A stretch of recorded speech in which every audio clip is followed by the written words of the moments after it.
ঈদুল আজহার এখনও সপ্তাহ দুয়েক বাকি। এর আগেই রাজধানীর মশলার বাজারে ঈদ মৌসুমের রেশ।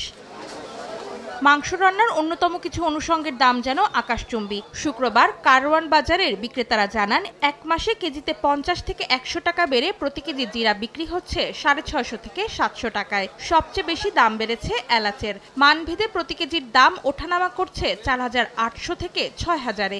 এছাড়া 1000-এর বেশি দামে বিক্রি হচ্ছে লবঙ্গ ও গোলমরিচ। কোরবানি উপলক্ষে আমরা সাধারণ জনগণ একটু মশলার দামটা একটু কম।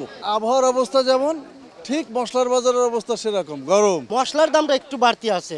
মশলার বাজারে এখনই ক্রেতার ঘাম ছুটলেও বিক্রেতারা বলছেন আগামীতে দাম আরও বাড়তে পারে।